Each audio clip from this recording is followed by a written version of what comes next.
कृष्ण बांसुरी क्यों धारण करते हैं? माना जाता है कि एक बार सभी गोपियों ने बांसुरी से कहा, हे बांसुरी, तुमने ऐसी कौन सी तपस्या की है कि तुम श्याम के होठों से लगी रहती हो, उनके मधुर अधरामृत का पान करती रहती हो। जब वे तुम्हें बजाते हैं तो तुम उन्हें अपने इशारों पर नचाती हो, एक पैर पर खड़ा रखती हो। वे अपने हाथों के पलंग पर तुम्हें सुलाते हैं, होठों का तकिया लगाते हैं। जब उनकी उंगलियां तुम पर चलती हैं तो लगता है जैसे वे तुम्हारे चरण दबा रहे हों। जब हवा चलती है तो उनके घुंघराले केस हिलते हैं, मानो वे तुम्हें पंखा कर रहे हों। कितनी सेवा करते हैं तुम्हारी। एक बार राधा जी ने भी बांसुरी से पूछा, हे प्रिय बांसुरी, यह बताओ कि मैं कृष्ण जी को इतना प्रेम करती हूँ, फिर भी कृष्ण जी मुझसे अधिक तुमसे प्रेम करते हैं, तुम्हें अपने होठों से लगाए रखते हैं, इसका क्या कारण है? बांसुरी ने कहा, मैंने अपने तन को कटवाया, फिर से काट काट कर अलग की गई। फिर मैंने अपने मन कटवाया, यानी बीच में से बिल्कुल आर पार पूरी खाली कर दी गई। फिर अंग अंग छिदवाया, मतलब मुझमें अनेकों सुराख कर दिए गए। उसके बाद भी मैं वैसी ही बजी जैसे कृष्ण जी ने मुझे बजाना चाहा। मैं अपनी मर्जी से कभी नहीं बजी। यही अंतर है आप में और मुझ में।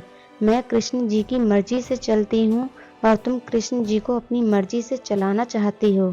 दरअसल बांसुरी को बंसी भी कहा जाता है। यदि हम बंसी का उल्टा करें तो शिव होता है। यह बांसुरी शिव का ही एक रूप है। शिव वो है जो संपूर्ण संसार को अपने प्रेम के बस में रखने में सक्षम है।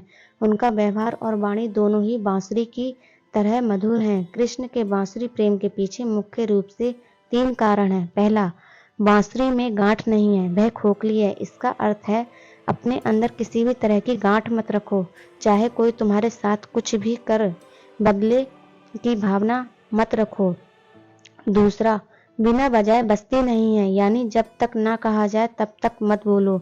बोल बड़े कीमती हैं, बुरा बोलने से अच्छा है शांत रहो। तीसरा, जब भी बजती है मधुर ही बजती है, मतलब जब भी बोलो तो मीठा ही बोलो। जब ऐसे गुण किसी में भगवान देखते हैं तो उसे उठाकर अपने होठों से लगा लेते हैं। कृष्ण जब मथुरा के लिए रवाना हुए तो उस वक्त उनकी उम्र 17 साल की थी। जब वे रवाना हो रहे थे तो उन्होंने राधा से कहा, मैं तो बांसुरी तुम्हारे लिए बजाता था, अब इसका क्या करूंगा? उन्होंने अपनी कमर से बांसुरी निकाली और राधा को सौंप दी। दरअसल कृष्ण की बांसुरी कृष्ण बाद राधा के पास हमेशा रही। 17 से 21 साल तक कृष्ण ने घोर तप किया। उन्होंने ब्रह्मचर्य व्रत का पालन किया।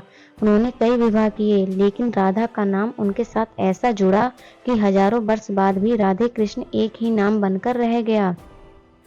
सदगुरु ने इस कथा को और विस्तार दिया। वे कहते हैं, कृष्ण 7 साल और राधा 12 साल की थीं, तब उनकी मुलाकात हुई थी। दोनों ने एक दूसरे को देखा तो मानो एक दूसरे में विलीन हो गए। वे कहते हैं, पता है दोनों पहली बार कब मिले? दरअसल कृष्ण की यशोदा मैया ने उन्हें किसी गलती की सजा के रूप में खंभे से बांध दिया था।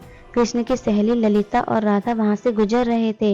ललिता ने कृष्ण को बंधा देखा तो मदद के लिए रुक गई। राधा पहली बार उनके साथ थी। कृष्ण ने उन्हें देखा और राधा उन्हें निहारा तो फिर दोनों एक दूसरे के हो गए। दोनों का विवाह कभी नहीं हुआ, शायद इसलिए कि उनका संबंध किसी विवाह के बंधन से कहीं ज्यादा ऊंचा था। वीडियो अच्छी लगी हो तो लाइक, सब्सक्राइब और शेयर करें।